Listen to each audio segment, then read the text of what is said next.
Assalamualaikum warahmatullahi wabarakatuh. Alhamdulillah, alhamdulillahilladzi an'ama 'alaina bil Islam. Asyhadu an la ilaha illallah wa la syarika lah wa asyhadu anna Muhammadan abduhu wa rasuluh. Allahumma shalli wa sallim ala sayyidina Muhammadin wa ala alihi wa sahbihi ajma'in. Yang saya hormati para sesepuh, para tokoh aslinya Muhammadiyah di SCM dulu, yang hormati Ketua Pimpinan Sabang Muhammadiyah, Pimpinan Sabang Asia, Pimpinan Workom, Pimpinan Pengusaha, dan jajaran PCPN dan PCNA yang sudah jadi dilantik. Bapak Ibu jamaah masyarakat semuanya yang saya hormati, maaf terlambat karena jam 5 tadi baru sampai rumah dari Jakarta. Minta waktu istirahat sebentar. Atas nama PL menyampaikan apresiasi atas pengajian dan juga pelantikan PCPN dan PCNA. Dia atau KCN itu program Muhammadiyah sekarang, terus yang Jawa Tengah itu diarahkan pada 3 arah. Satu adalah, kenapa saya nyampaikan, karena betapa pentingnya PCPN dan PCNA untuk regenerasi di Muhammadiyah. Maka program Muhammadiyah di Jawa Tengah itu diarahkan pada 3 hal. Satu adalah ideologisasi dan kaderisasi, 2 adalah industrialisasi, yang ketiga adalah mitigasi. Itu program Muhammadiyah Jawa Tengah. Arahnya ketiga saja. Satu adalah ideologisasi dan kaderisasi, yang kedua industrialisasi, dan yang ketiga adalah mitigasi. Kenapa 3 itu penting kita lakukan? Pertama, ideologisasi dan kaderisasi.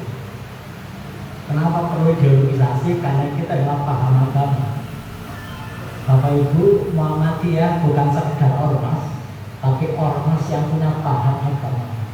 Oke.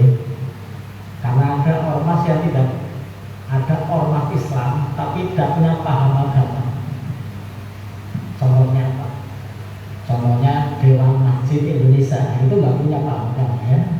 Pokoknya hanya ngurusi masjid. Siapapun pemilik masjidnya tidak akan melihat background pahamnya apa. Pokoknya hanya ngurus masjid. Maka pengurus DMI itu ya dari berbagai ormas Islam. Itu Dewan Masjid Indonesia. Ada juga punya ISMI, Ikatan Pendidikan Muslim Indonesia. Itu ya ormas Islam tapi nggak punya paham agama. Sehingga ISMI nggak ngurusi kapan 1 Ramadan, kapan 1 Syawal. Itu bukan urusannya, gitu ya. Dewan Masjid nggak ngurusi kapan 1 Ramadan, kapan 1 Syawal, karena memang bukan paham agama.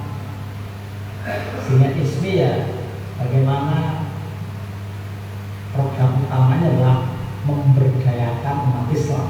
Itu ISMI, tidak melihat backgroundnya apa. Maka di ISMI itu ya dari berbagai unsur ormas Islam ada di sana, karena memang tidak berpakat. Tapi Muhammadiyah itu adalah ormas Islam yang berpakat, seperti NU itu berpakat. Karena berpakat, maka punya lembaga yang diberi otoritas, diberi kekuasaan untuk merumuskan paham-paham agama, termasuk praktek ibadah. Kalau di Muhammadiyah namanya Majelis Tarjih. Maka Bapak Ibu punya HPT, Himpunan Putusan Tarjih. Di sana akan dirumuskan mulai dari kitab iman sampai kitab jihad menurut pandangan Muhammadiyah. Karena hanya paham sebagai syariat Bapak Ibu. Islam setelah selesai 15 abad yang lalu, gitu ya. Jadi sebagai syariat Islam telah selesai, Islam telah final, tidak ada Quran baru, tidak ada sunnah baru. Al-Maidah ayat 3 di situ telah menjelaskan bahwa Islam sebagai agama yang sempurna dan Nabi Muhammad sebagai khatamun nabiyyin. Tidak ada nabi baru, tidak ada rasul baru lagi, telah selesai. Itu syariat. Sehingga kalau kita baca rumusan Islam sebagai syariat menurut Muhammadiyah, Bapak Ibu apa definisi Islam menurut Muhammadiyah? Karena Muhammad itu paham agama, maka punya rumusan apa itu Islam, apa itu agama Islam. Bapak Ibu apa betul? Sudah berapa tahun Bapak Ibu bermuhammadiyah? PCPM, PCN harus apa?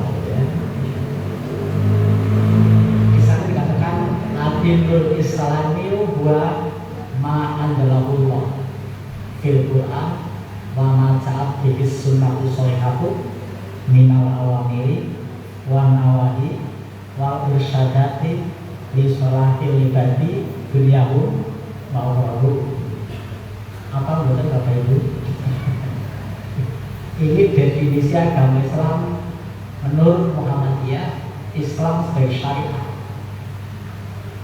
Adilul Islami wa ma'andalahullah ingkang dipurwastani agama Islam menika wa ma'andalahullah menawi mawon ingkang Allah turunkan fil Quran yang ada dalam Al-Quran. Laman saat bihis sunnatu sholihatu dan menolong ingkang datang bersama sunnah-sunnah yang sahih. Berupa apa? Berupa awamir, perintah-perintah, wanawahi, larangan-larangan, dan irsyad. Irsyad itu adalah petunjuk. Sehingga dalam pandangan Muhammadiyah agar Islam meliputi larangan, perintah, dan petunjuk. Allah li sholahil ibadi dunyahu ma'urahu, untuk kebahagiaan hambanya di dunia dan akhirat. Saya tanya Bapak Ibu sudah berapa tahun beragama Islam? Sesuai umur masing-masing. Pertanyaannya, apakah Bapak Ibu sudah berbahagia? Jujur ya. Jawabannya jujur. Apakah Bapak Ibu merasa berbahagia dengan agama Islam? Atau terpaksa gitu ya? Karena orang Jawa masuk Islam banyak bukan karena tertarik dengan agama Islam. Bapak Ibu tahu proses Islamisasi Jawa. Banyak buku menulis tentang Islamisasi Jawa. Salah satunya ditulis oleh orang Eropa namanya Ripley, Islamization of Java. Di sana dikatakan bahwa Islamisasi Jawa itu 4 tahapan. 1, dimulai dari pengislaman kekuasaan. Kerajaan Jawa semua diislamkan.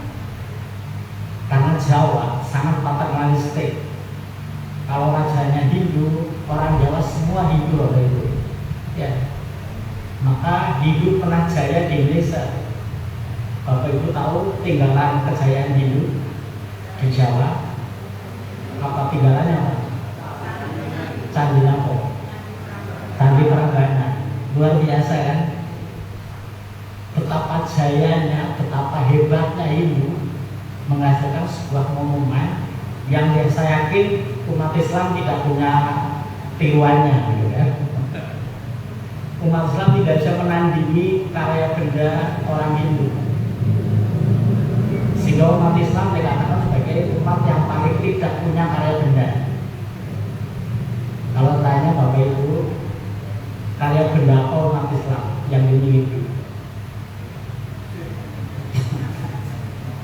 Masjid At-Taqwa ini ya. Ya, umat Islam adalah umat yang paling tidak punya karya benda di dunia.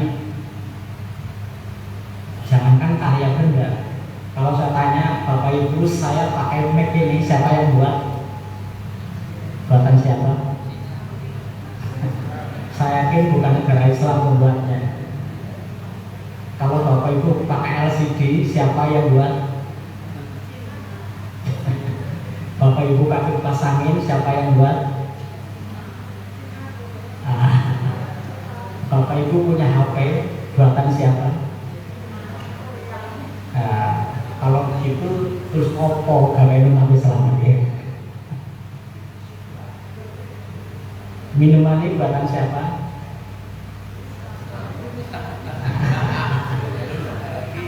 Terus umat Islam nggak punya apa gitu ya? Menyedihkan kalau umat Islam. Paling-paling umat Islam punya apa? Paling-paling yang ada dalam setengah ini. Itu pun kalau pisang rebus, nah itu kan umat Islam. Jadi umat Islam kelasnya hanya pisang rebus, kacang rebus baru yang buat Asia, gitu ya. Pisang rebus, kacang baru yang buat Asia. Begitu teknologi orang luar semua. Jadi kita sedih kalau bicara umat Islam, karena sangat jauh tertinggal dalam ekonomi dan teknologi. Karena umat Islam tertinggal jauh teknologi dan ekonomi, akhirnya karena mungkin umat Islam tidak mementingkan, tidak anggap penting dunia, akhirnya dunia diambil orang lain. Sehingga sekarang pemegang dunia cuma 3 orang, 1 Yahudi, 2 Nasrani, 3 Kristen. 1 Yahudi, 2 Nasrani, 3 komunis. Itu penguasa dunia. Sehingga total dunia hanya dipegang oleh 3 orang, 1 Yahudi, 2 Nasrani, 3 komunis. Akhirnya umat Islam menjadi bulan-bulanan 3 orang ini. Umat Islam dipermainkan oleh 3 negara ini. Yang paling konkret bagaimana umat Islam dipermainkan oleh 3 orang ini adalah Palestina. Bapak Ibu sudah habis berapa infak di Palestina? Mas-mas AMM ini sudah berapa kali demo di Palestina?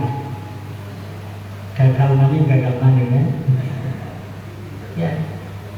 Kenapa Bapak Ibu? Karena merdeka tidaknya Palestina tergantung 3 orang ini. Kalau 3 orang ini nggak setuju merdeka, nggak bakal merdeka. Siapa 3 negara ini? 3 kelompok ini. Pemegang hak veto, 1 Amerika Serikat, 2 Rusia, 3 Inggris, 4 Perancis, 5 Cina. Dunia tergantung 5 negara ini Bapak Ibu. Palestina merdeka tidak tergantung demo saudara itu ya. Diketrek aja demo saudara itu ya. Kalau saudara ingin memerdekakan Palestina, lobby 5 negara ini. Kalau 5 negara ini kompak sepakat Palestina merdeka. Tapi 1 tidak merdeka, 1 tidak setuju merdeka, di antara 5 ini nggak jadi merdeka. Pertanyaannya, kapan 5 negara ini satu kata? Kapan 5 negara ini satu kata? Habis satu kiamat kayaknya agak susah gitu ya. Karena begitu ngomong apapun, 1 ngomong veto, nggak boleh merdeka, nggak jadi merdeka. Padahal Bapak Ibu betapa sedihnya negara yang belum merdeka dan satu-satunya negara di dunia yang sekarang belum merdeka adalah Palestina. Satu-satunya negara di dunia yang di tahun 2025 belum merdeka adalah Palestina. Bapak Ibu tahu resiko ketika negara belum merdeka? Bapak Ibu tahu? Itu atau nonton TV gitu kan? Mosok nonton TV tiap hari gak pernah ngerti. Bapak Ibu pernah nggak orang Palestina megang senjata? Pernah Bapak Ibu orang Palestina di Palestina megang senjata? nggak pernah, karena 5 negara ini buat aturan negara yang belum merdeka tidak boleh pegang senjata. Jadi negara yang belum merdeka tidak boleh pegang senjata. Bayangkan Palestina bapak bendur oleh senjata Israel, nggak boleh balas. Lumayan Indonesia nggak punya senjata, nggak pegang senjata, nembang bambu buat bangun runcing, lumayan. Nah kalau di Palestina nembang bambu di mana? Betul Palestina nggak bisa apa-apa karena aturannya negara belum merdeka tidak boleh pegang senjata. Dulu gimana caranya orang belum nggak boleh pegang senjata sementara bapak belur Israel dengan senjata yang canggih-canggih itu? Akhirnya lewat ormas. Apa ormasnya? Hamas dan Fatah. Tetapi Fatah seperti tenggelam setelah wafatnya Yasser Arafat. Sementara Hamas, tapi kan aturannya negara yang belum merdeka tidak boleh megang senjata. Maka Hamas pun nggak boleh megang senjata kalau di Palestina. Akhirnya gimana? Hamas menyerang Palestina dari negara lain. Maka rumah sakit Indonesia di Palestina dibom, dianggap markas Hamas. Bayangkan kalau Hamas jamaah di Masjid Al-Aqsa benar ini ikut dibom gitu ya, gitu ya. Kan kasihan Lebanon tidak ikut berperang, ikut dibom. Karena apa? Menjadi markas Hamas. Tapi Hamas gak bisa nembak pakai senjata kalau lewat Palestina karena negara belum merdeka. Masa meh nembak wong nunut negara liya. Lah akhirnya tekor, hanya ingin melempar satu peluru kendali aja butuh biaya mahal karena negara lain. Lah infak harga Muhammad dulu sepiro, butuh bom siji rak cukup. Untuk beli peluru kendali satu nggak cukup gitu. Nah itu yang harus dipahami Bapak Ibu. Sehingga ada kiai yang WA saya, Pak Asir, kita sudah kehabisan akal untuk memerdekakan Palestina. Bagaimana umat Islam seluruh dunia supaya membatas surat Al-Qiyah katanya. Masing-masing batas 11 kali setiap muslim. Kalau berapa juta, berapa miliar umat Islam sedunia membaca Al-Qiyah semua, harapannya supaya pasukan Ababil, Toyon Ababil turun. Dicoba aja itu ya. Itu semua karena kita terbelakang di teknologi dan ekonomi. Umat Islam hanya sibuk di rumah takfir, umat Islam hanya sibuk di masjid, umat Islam hanya sibuk di pondok pesantren. Tapi umat Islam lupa mengurus teknologi dan ekonomi. Sehingga umat Islam hanya terima jadi tangan di bawah. Akhirnya ormas Islam semua ormas kota amal. Kalau Bapak Ibu masuk rumah makan, berapa kota amal di rumah makan? Itu semua milik Yayasan Islam. Bapak Ibu cek masuk rumah makan, jajan-jajan kota amal itu sampai 10 kota amal. Mulai dari Yayasan Nurul Jannah, Yayasan Nurul Islam, nah yang terakhir Lazismu, gitu kan? Nggak enak banget gitu, ya, nggak enak banget. Itulah maka Bapak Ibu kita menekankan sekarang, walaupun mungkin kita terlambat gitu, tapi harus mengenali setelah ideologisasi dan kaderisasi, yang kedua ada industrialisasi. Tapi perlu sampaikan Bapak Ibu bahwa kita menjadi sangat penting tadi ideologisasi dan kaderisasi karena kita adalah ormas yang punya paham agama. Islam boleh satu, syariat Islam hanya satu, tapi paham tentang Islam sangat beragam. Ya. Quran boleh satu, hadis boleh satu, tapi penafsiran terhadap Quran dan hadis bisa beragam.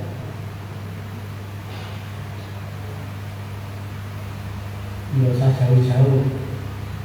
Bahwa itu ketika tahiyat, Bapak Ibu kapan ngajung jari? Begitu duduk langsung ngajung, nunggu syahadat, atau terus muter-muter. Itu hadisnya satu. Hadisnya satu, menghasilkan penafsiran tiga. Satu, diambil pemahaman oleh Muhammadiyah, begitu duduk langsung masuk dan tidak bergerak. Itu Muhammadiyah. NU nunggu syahadat, LDI dan sebagian orang Muhammadiyah muter-muter. Nah itu kan. Pertanyaannya, mana yang sesuai dengan Nabi? Yang duduk langsung, yang nunggu syahadat, atau yang muter-muter? Jawabannya wallahu alam bisawab. Kenapa? Karena Nabi tidak meninggalkan CCTV. Ya. Nabi tidak meninggalkan CCTV. Inilah paham namanya. Inilah penafsiran. Satu Islam beragam penafsiran. Karena beragam penafsiran, Bapak Ibu harus terima kasih dengan adanya Muhammadiyah. Kenapa? Berislam menjadi jelas. Nah, tafsir saya Muhammadiyah bukan, NU bukan, Al-Irsyad bukan, jangan begitu. Kalau NU bukan, Muhammadiyah bukan, itu menjadi Islam yang bukan-bukan. Ya enak gitu ya. Ya, harus jelas dalam agama Islam. Jangan Islam yang bukan.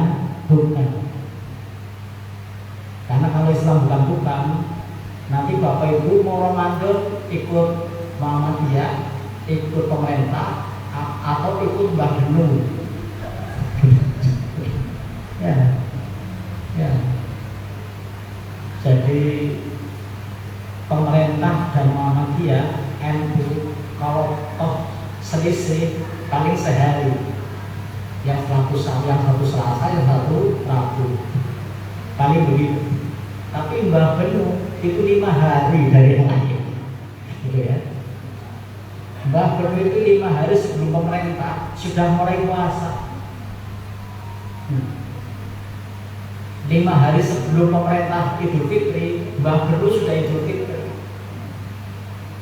Dan diikuti oleh jamaahnya, dan Mbah Benung tidak ditangkap polisi, Bapak Ibu. Bapak Ibu mendengar Mbah Benung ditangkap polisi, kenapa? Kenapa Bapak Ibu? Mbah Benung ini kan namanya Mbah Ibnu siapa di Gunung Kidul ya, maka perkenannya Mbah Benung. Kenapa Mbah Benung tidak ditangkap polisi? Karena tidak ada pemegang otoritas kebenaran Islam selain Nabi Muhammad SAW. Ya. Sehingga tidak ada pemegang otoritas kebenaran Islam kecuali Nabi Muhammad. Nabi Muhammad sudah wafat. Maka silakan berpendapat. Bayangkan kalau nggak ada Muhammadiyah, nggak ada NU, berapa pendapat berkeliaran. Untung ada Muhammadiyah dan NU. Ya udah, saya tak modal Muhammadiyah saja, selesai. Saya nggak suka Muhammadiyah, kenapa? Kurang selamatan, nah itu kan. Tak itu NU saja. Nah, ya, nggak ada tahlilan. Ya, itulah namanya paham. Tapi Bapak Ibu harus jelas. Sehingga bagaimana cara sholat, bagaimana ngasuh tahiyat jadi jelas. Sebab ketiganya berbeda. Yang satu hisab, yang satu ru'yah, yang satu telepon langsung Gusti Allah. Kan gitu ya. Muhammadiyah hisab, Muhammadiyah hisab, NU Yatul Hilal, Mbak Benu langsung kontak Gusti Allah. Bapak Ibu pilih mana? Milih hisab, ru'yah, atau ikut yang langsung Gusti Allah? Ya, inilah namanya paham. Tetapi Mbak Benu tidak bisa ditangkap polisi. Kenapa Bapak Ibu? Karena Mbak Benu tidak menyalahkan orang lain. Gitu ya. Mbak Benu tidak menyalahkan orang lain, dan Mbak Benu tidak mengaku sebagai yang paling benar. Ketika diwawancara Mbak Benu, NU monggo, ya, Mbak Benu kan gitu. Kita wawancara lagi bilang, NU monggo, Muhammadiyah monggo, pemerintah monggo. Saya punya pendapat sendiri, saya amalkan, selesai. Itulah beragama. Nah, untung Bapak Ibu ada Muhammadiyah. Saya ikut Muhammadiyah, jadi jelas. Kapan menunggu PP Muhammadiyah? Itulah namanya paham agama. Islam sebagai syariah mutlak benar. Nggak mungkin Islam salah. Quran mutlak benar. Hadis Nabi mutlak benar. Tetapi paham tidak mutlak. Tafsir Quran tidak mutlak. Penjelasan sunnah tidak mutlak. Karena tafsir itu adalah kemampuan manusia menafsirkan Quran. Kemampuan manusia nggak mutlak. Maka tafsir Quran bisa berubah. Pengamalan terhadap hadis bisa berubah. Al-Islamu sholihun ala kulli zamani wa makani. Dalam hal pemahaman dan pengamalan, Islam bisa berubah sesuai perubahan ruang dan waktu. Waktunya berubah, pemahaman kita bisa berubah. Tempatnya berubah, pemahaman kita bisa berubah. Itulah namanya paham. Al-Islamu sholihun ala kulli zamani wa makani. Dalam hal paham, Islam bisa berubah sesuai perubahan ruang dan waktu. Contoh paling konkret, Bapak Ibu, bagaimana Islam berubah dari tempat dan waktunya. Bapak Ibu, kalau zakat fitrah, apa yang dikeluarkan? Bapak Ibu, nopo naik zakat fitrah? Beras. Pertanyaannya, di mana ada dalil beras? Kanjeng Nabi mesti tidak pernah zakat beras. Jenengan bid'ah napa mboten? Orang-orang dalil beras, ya, nggak ada dalil beras. Bapak Ibu meninggal makanan pokok. Orang-orang dalil makanan pokok, nggak ada dalil makanan pokok. Yang mengenyangkan nggak ada dalil mengenyangkan kecuali pendapat ulama. Kalau kita mengaku Quran hadis nggak ada kata makanan pokok.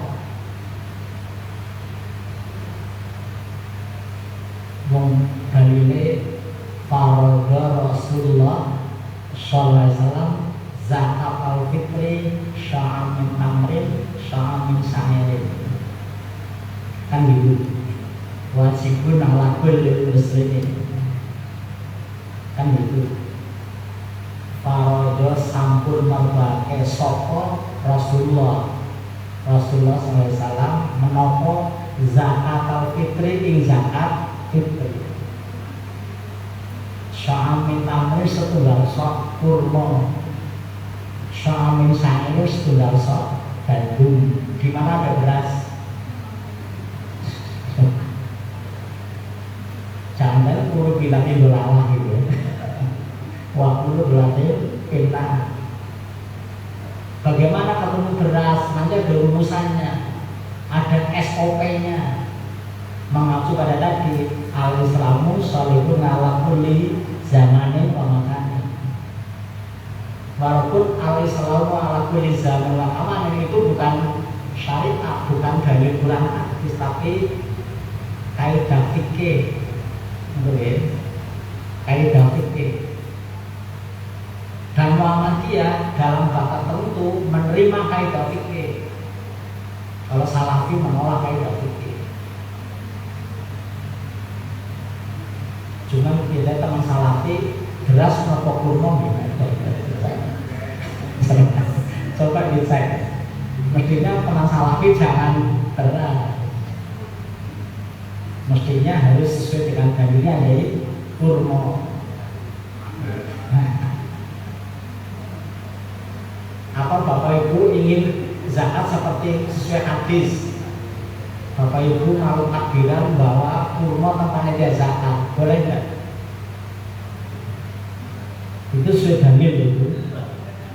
Boleh nggak Bapak Ibu bawa kurma untuk zakat fitrah ke panitia zakat mau takbiran? Itu sudah hadis loh.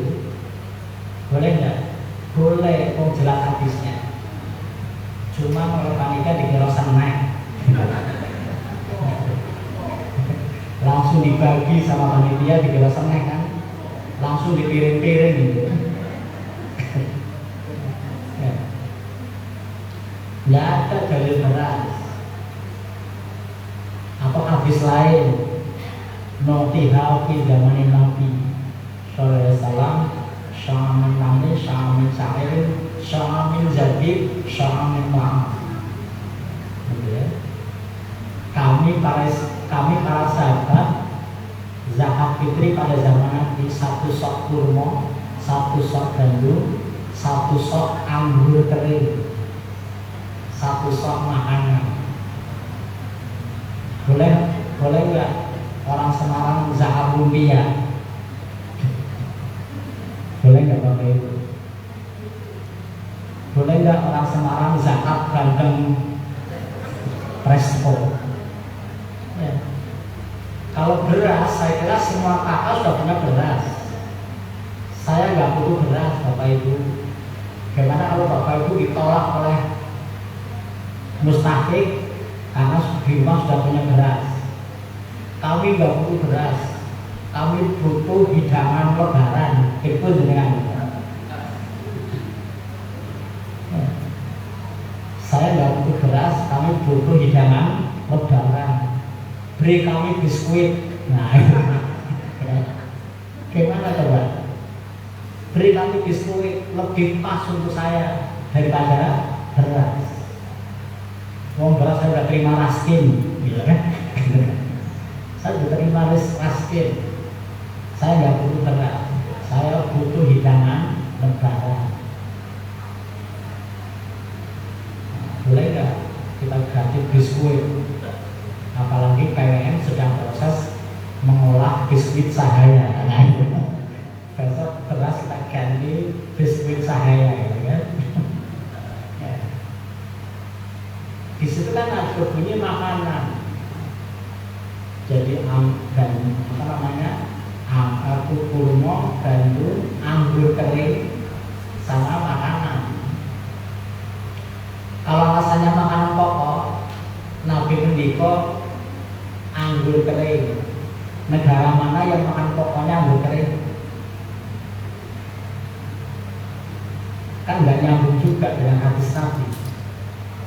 Makanan pokok anggur kering. Saya yakin Arab Saudi bukan anggur kering makanan pokok. Ya. Makasih kalau makan pokok nggak boleh. Yang kedua apa? Mengenyangkan. Coba nih anak-anak muda yang masih kemau gitu. Siapa yang makan anggur kering kenyang? Saya kira telur kilo belum kenyang. Telur kilo belum kenyang. Nah, inilah butuh SOP, standar operasional prosedur. Bagaimana kontekstualisasi Islam sesuai perubahan ruang dan waktu. waktunya 15 abad yang lalu dipakai untuk sekarang. Maka Qurannya tidak boleh berubah, penafsirannya bisa berubah agar lebih sesuai. Tempatnya berubah dari Arab Saudi pindah ke Indo, maka berubah dari kurma menjadi beras. Kenapa beras? Baru ulama bermusyawarah lewat keputusan bersama ulama, namanya proses ijma oleh Majelis Ulama Indonesia, sehingga ulama berijma, ulama jumhur, ulama yang banyak diikuti oleh pengikut, itu namanya ulama jumhur. Kumpul lewat MUI, kemudian berijma, bersepakat apa yang pas untuk Indonesia, keputusannya beras. Nah itu ya, itu prosedurnya, sehingga tidak asal ketua takmir begini ya. Bapak Ibu kalau zakat fitrah kilo 12,5 besok kok jadi takmir kan. Jadi takmir ya ora iso. Ada SOP-nya. SOP-nya gimana? Ulama jumhur di suatu negara. Ulama jumhur Indonesia adalah MUI, Muhammadiyah dan NU. Itu ulama jumhur Indonesia. Maka inilah yang bersepakat menghasilkan keputusan namanya beras. Maka beras adalah hasil penafsiran istihad ulama Indonesia. Karena penafsiran bisa beda satu negara dengan yang lain. Saya kira di Arab Saudi nggak beras. Ya. Nah, malah bingung mau kayak beras itu. Tapi di Indonesia berat. Tapi namanya penafsiran bisa berubah. Ini yang generasi kolonial mesti beras lah ya. Kalau dulu makan nasi, dulu mantap. Gitu. Walaupun sarapan roti sebantal gede, nggak belum sarapan. Gitu. Walaupun roti sebantal gede, nggak belum sarapan, belum mantap. Tapi sarapan sego kucing, wah, walaupun kecil itu ya mantap gitu. Nah, itulah perut Indonesia. Maka generasi milenial mungkin suatu ketika sudah nggak mau lagi makan nasi, maka kita ubah, bukan nasi tapi gandum. Nah, maka nanti makannya bakau gitu. Bakau dan udah nggak mau lagi makan nasi. Nah ini namanya al-Islamu sholihun ala kulli zamanin wa makan. Islam bisa berubah seperubahan ruang dan waktu, termasuk mengubah makna satu sok soal tentang satu sok kurma. Bapak Ibu pinter setengah sok. Bapak Ibu zakat bertahun-tahun saya lahir, tapi nggak pernah bertanya jadi sakso itu piro. Pertanyaannya nggak ada loh 2,5 kilo Bapak Ibu. Genjam dengan ampun cerita kali Kanjeng Nabi. Ya. Besok Bapak Ibu di swarga ketemu Kanjeng Nabi, Nabi takon, kok saudara bisa di surga bareng saya? Iya Nabi, karena saya rajin zakat fitrah. Apa zakatnya? Beras 2,5 kilo. Nabi takon opo? Opo? Beras ya opo? Nabi bid'ah aja jenenge. Nabi takon beras ya opo ya? Mungkin 15 abad yang lalu Arab mungkin belum mengenal beras gitu ya. Kan sekarang ada nasi bukhori, nasi mandi, berasnya dari mana? Dari India. Kira-kira 15 abad yang lalu apakah India sudah mengekspor beras ke Arab Saudi? Belum. Sehingga Nabi mungkin nggak mengenal beras. Sehingga besok dengan ampun silpa Kanjeng Nabi, bertemu dengan Nabi beras ya. Terus Nabi takut Nabi 2,5 kilo tambah bingung Kanjeng Nabi opo meneh kira opo meneh 2,5 kilo. Karena Nabi menyebutnya so'an, satu so'. Pertanyaannya Bapak Ibu, pinter setunggal so' dan mudeng dengan itu. Berapa contoh satu so'? Kita baca kitabnya, bisa di Fiqh Sunnah, bisa di Nailul Autor, bisa di Subul Salam. Subul Salam Bapak Ibu tahu? Subul Salam itu sarahnya kita Bulughul Maram. Sarah kertas, ampun bahasa. Sarah itu sarhun, ada penjelasan hadis namanya syarah, penjelasan pula namanya tafsir. Sama-sama penjelasan, istilahnya beda. Maka kita kenal syarah hadis itu artinya tafsir terhadap hadis, penjelasan terhadap hadis namanya syarah, penjelasan pula namanya tafsir. Jangan keliru nanti tafsir hadis. Itu namanya prodi DIN, prodi tafsir dan hadis ada. Tapi kalau terhadap hadis namanya syarah, Quran namanya tafsir. Subul Salam adalah syarahnya kita Bulughul Maram. Bulughul Maram Bapak Ibu paham apa saudara? Bulughul Maram ringkesan Sahih Bukhari. Jadi Bulughul Maram hanyalah sebagian kecil dari Sahih Bukhari. Jadi kalau Bapak Ibu sudah punya kitab Sahih Bukhari, nggak perlu punya Bulughul Maram. Tapi ben praktis gitu ya, ben praktis maka punya Bulughul Maram. Jadi Bulughul Maram hanya ringkesan yang sangat kecil dari Sahih Bukhari. Nah, Bulughul Maram disarah oleh Ibnu Hajar Al-Asqalani, namanya kitab Subul Salam. Walaupun Ibnu Hajar itu Syafi'iyah, Ibnu Hajar Al-Asqalani itu Syafi'iyah, namanya Subul Salam. Dalam kitab Subul Salam dijelaskan namanya satu so' itu berapa? Satu so' itu 4 mud. Satu so' itu 4 mud. Lalu berapa satu mud? Satu mud itu 2 telapak manusia dewasa dijadikan satu. Namanya satu mud. Bahasa Semarangnya apa? Sarel ya. Jadi satu so' itu 4 ini. Pertanyaannya, kalau Bapak Ibu memahami bahwa satu mud adalah 4 ini, pertanyaannya berapa kepastiannya? Bingung kan? Wah jelas, tergantung wonge.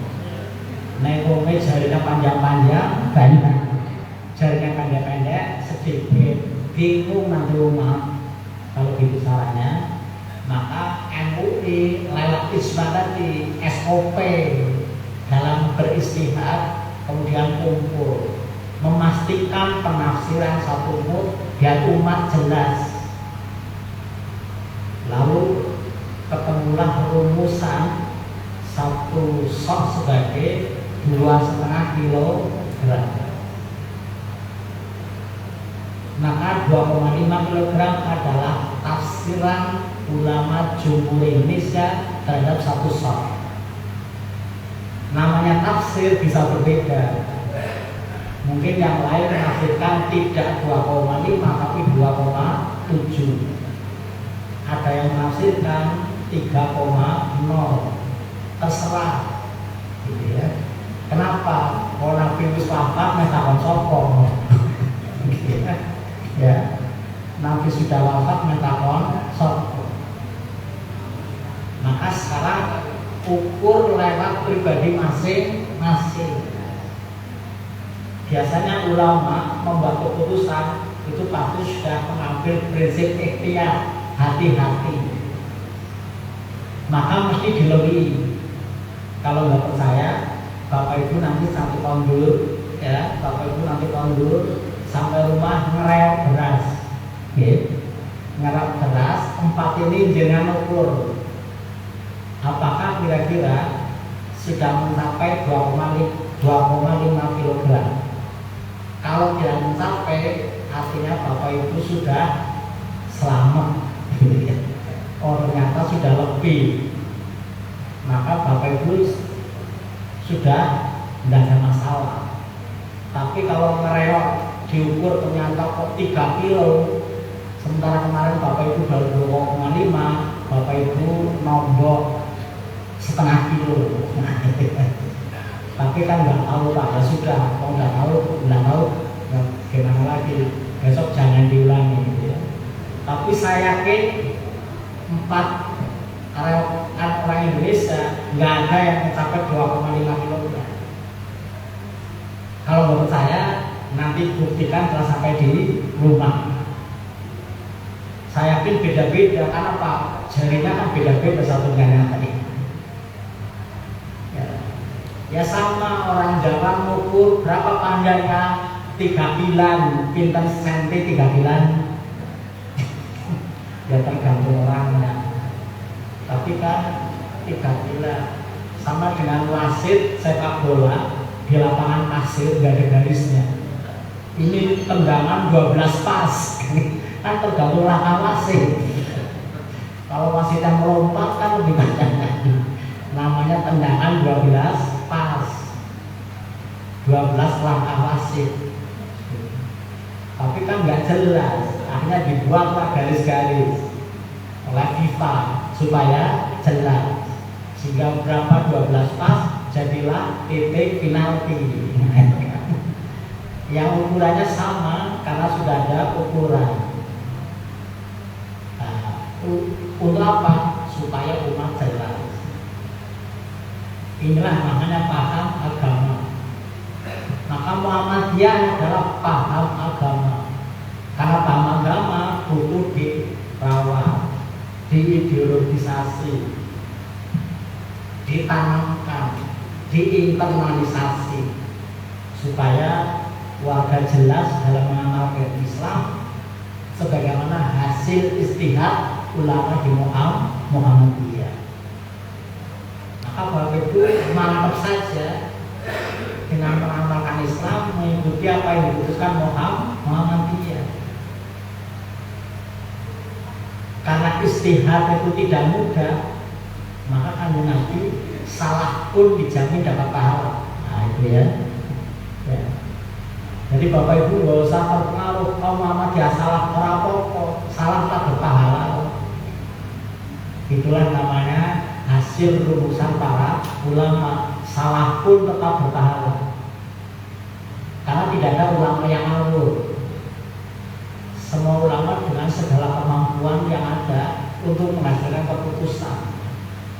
Maka ketika diikuti, salah pun tetap berpahala.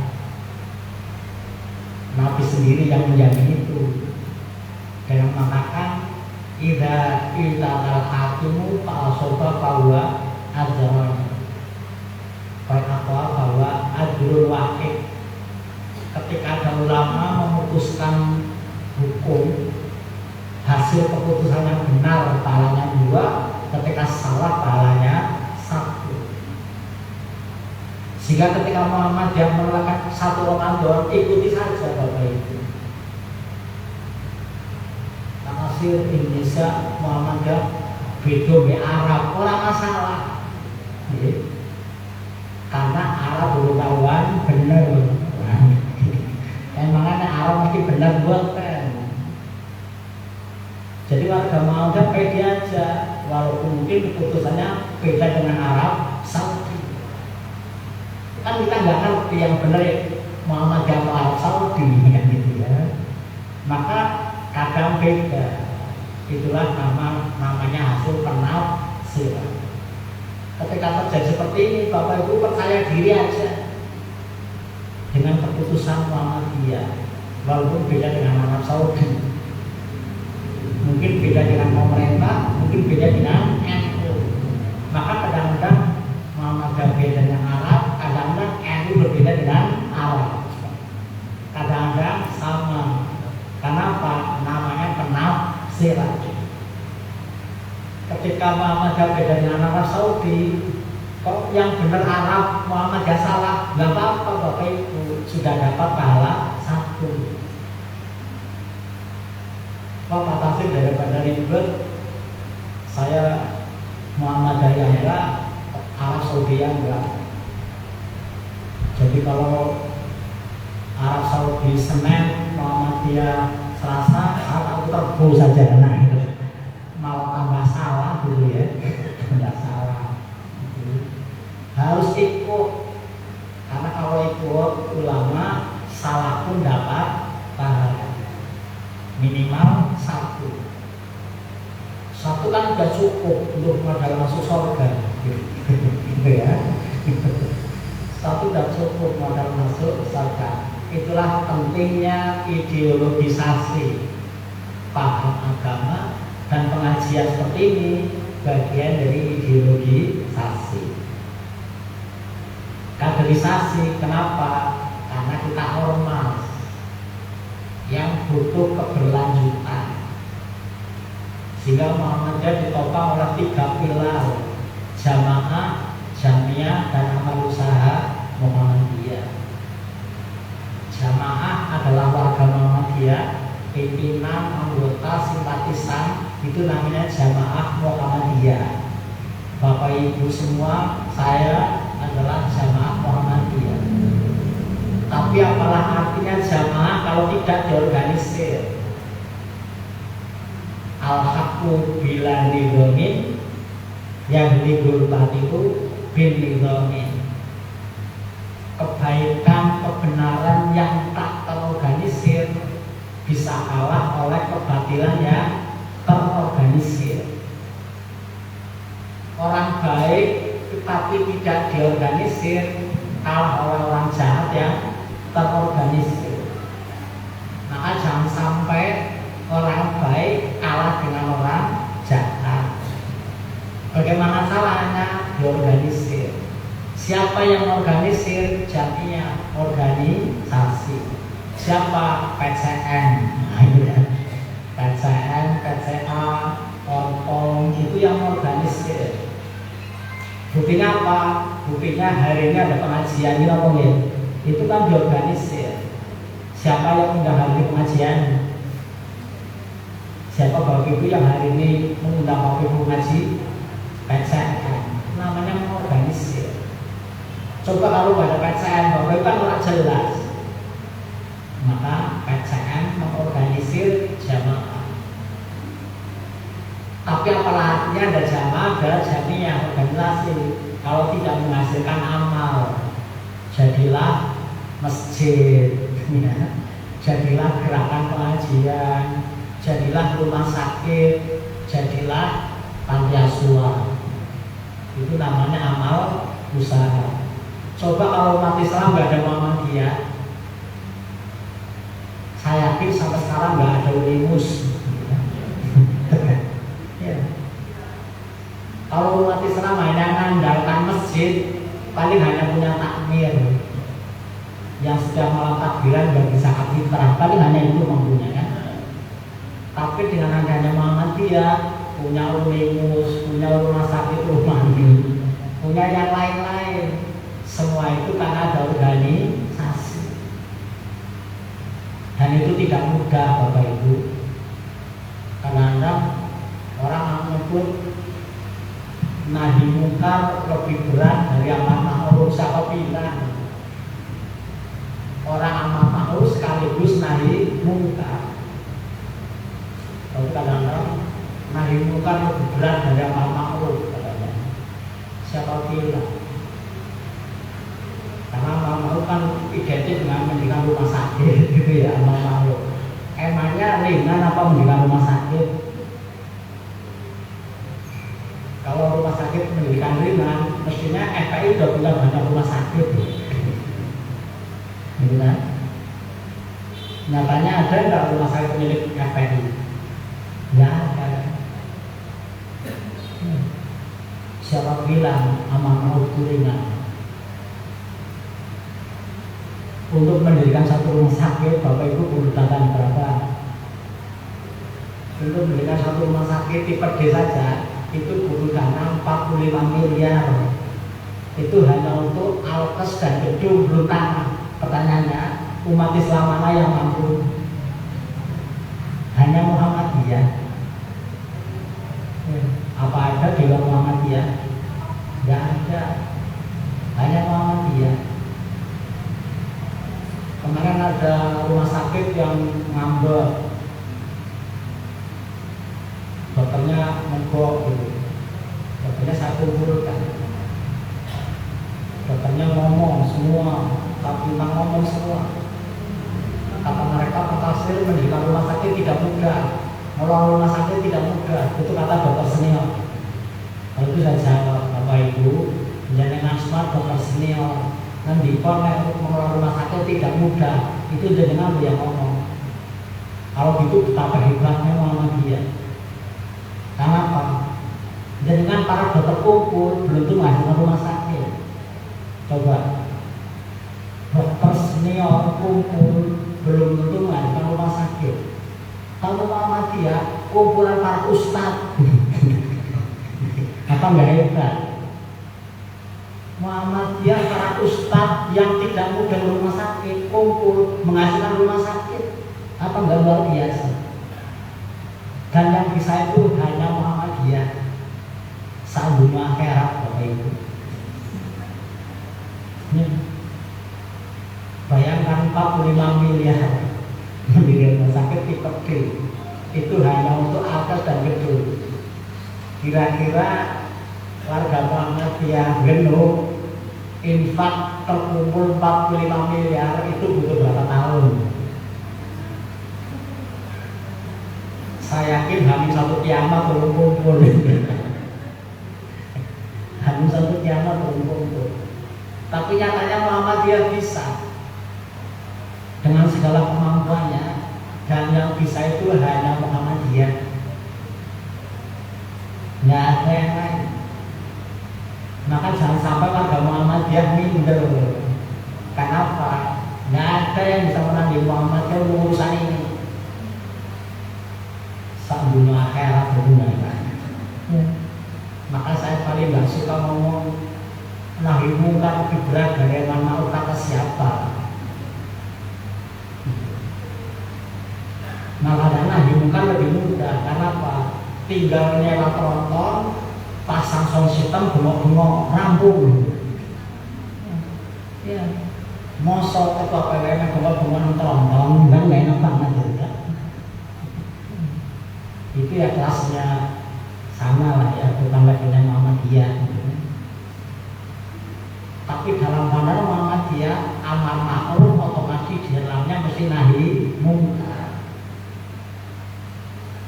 Itu Muhammadiyah. Maka ada jamiah, ada jamaah, jamiah dan amal usaha Muhammadiyah. Karena kita paham butuh dirawat lewat ideologisasi dan kaderisasi. Maka pengajian itu bagian dari ideologisasi dan kaderisasi. Maka tidak boleh tidak ada pengajian, wajib adanya. Kajian dulu pengajian saben dinten Ahad atau bulanan. Harus setiap Ahad pagi minimal harus ada. Kenapa? Dalam rangka ideologisasi dan kaderisasi. Termasuk ayat tadi. Maka di Muhammadiyah untuk menopang ini secara struktur kita ada sekolah tabligh ya, untuk mencetak para mubaligh Muhammadiyah. Sekolah tabligh. Kajian genok ngirim apa mboten?